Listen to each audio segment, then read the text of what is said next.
Well, joining me now to discuss this is the convener, Integration Summit Group Nigeria, Chris Ekiyor. It's good to have you join us on TVC News at 1. Of course, the ongoing debate is on about the propriety or otherwise of the Water Resources Bill. Let's start with what you think about the bill, first of all. All right, thank you and good afternoon. Just like almost every Nigerian, I think that the bill is criminal in nature. It's intended to impoverish citizens and reap from citizens again, that's the lower class, more money into the tax net. And it presents this government as one who's not concerned about the welfare of his citizens. It's just finding ways and means to keep taxing and throwing the tax burden on the lower class. The bill has 5 areas that are very crazy. You're proposing that you want to access lands around the waterfronts from state governors, and then you do whatever you want with it.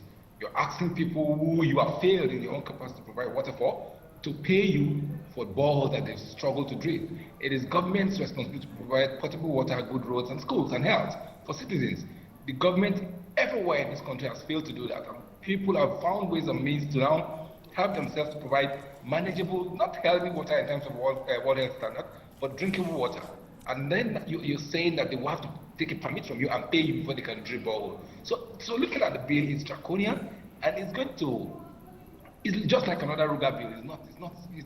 We will resist it as Nigerians. We'll mass mobilize our people and we'll say no to it. Well, of course, you've heard what the minister has said, saying that there is no hidden agenda whatsoever about this bill. If you would look at what the provisions of this bill are, tell us some of the sections that you think will be beneficial, to Nigerians, because just like the Minister of Information said, that people criticizing the bill are somewhat ill-informed about what the bill will do to Nigerians.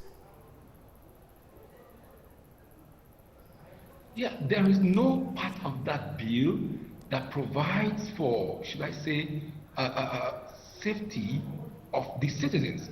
Every part of that bill seemingly tried to project and protect the federal government's interest in the bill. So let's say the littoral waterfronts. The federal government decides to control 100 feet. They do whatever they want with it.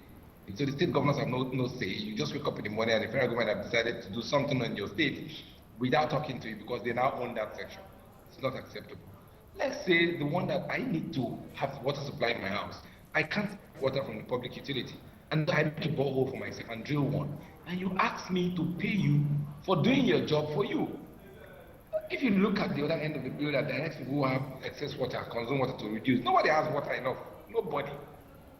They're not talking about bill that will not enhance the silting of the River Niger that is overflowing all the communities along the River Niger as a water bill. They're not talking about issues of flood control, environmental remediation that has to do with erosion and massive destruction by water in a bill that is called a water bill. They're talking about how to take money from citizens and seized land from communities. And that is not a bill that this government should be driving at this time or at any time. Convener, Integration Summit Group Nigeria, Chris Ekiyor, thank you so much for sharing your thoughts on the news at this time. Thank you.